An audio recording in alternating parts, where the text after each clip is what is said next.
Hey, salut à tous, ici c'est moi, et aujourd'hui l'on se retrouve pour la suite spirituelle de l'épisode sur l'histoire du crayon. Et oui, car nous allons aujourd'hui parler de l'incroyable et fantastique histoire de... la gomme. L'histoire de la gomme remonte à...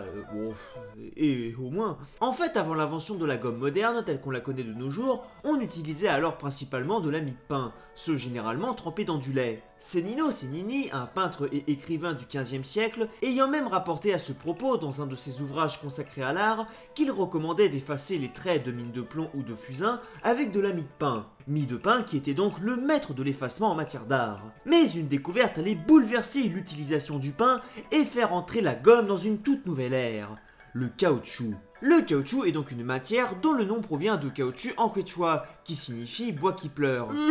Tout d'abord découvert par les Européens au XVe siècle, lors de leurs expéditions en Amérique centrale et en Amérique du Sud, celui-ci est rapidement relégué au plan de simple curiosité pour eux. Et oui, tandis qu'il est considéré comme quasi sacré par les Mayas, qui en font par exemple des balles représentant la course du soleil pour leur jeu, les Européens, eux, ne voient que peu d'intérêt à cette matière étrange, qui devient collante et fond au soleil, et qui se coagule et casse à basse température. Il faut ainsi attendre près de 2 siècles plus tard, l'expédition réalisée entre 1736 et 1747, réalisée par les Français Charles-Marie de la Condamine et François Fresneau de la Cataudière, des noms très simples à porter, pour voir le caoutchouc réapparaître dans le monde scientifique. Et oui, car c'est en effet la première expédition scientifique qui fait mention de la matière. De retour en France, Charles-Marie de la Condamine encourage ainsi devant l'Académie des sciences, en 1751, à étudier les propriétés de la dite matière, et d'en rechercher le parti que l'on pourrait en tirer. Mais les scientifiques restent perplexes, et aucune découverte n'est effectuée. Il faut ainsi attendre 1770 pour voir du nouveau, ce grâce à un chimiste britannique prénommé Joseph Priestley, qui découvre que l'on peut en fait effacer les marques en les frottant avec du caoutchouc.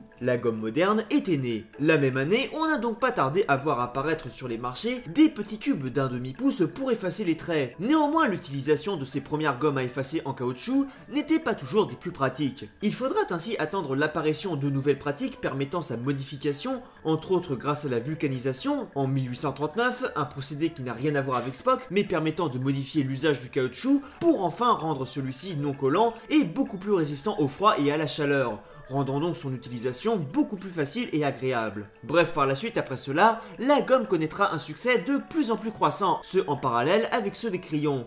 Et c'est ainsi que l'on verra apparaître la première gomme rattachée à l'extrémité d'un crayon en 1858 aux États-Unis, rendant donc le succès de l'un inséparable de l'autre. Et le pain, bah lui, on le donne au canard. En conclusion, l'histoire de la gomme est donc une histoire de... ben non, j'ai pas de conclusion en fait. Sur ce, merci à tous d'avoir regardé, n'hésitez pas à me rejoindre et me soutenir sur divers réseaux sociaux, et sur ce, je vous dis à bientôt pour une prochaine vidéo. Mais qu'est-ce qui se passe ?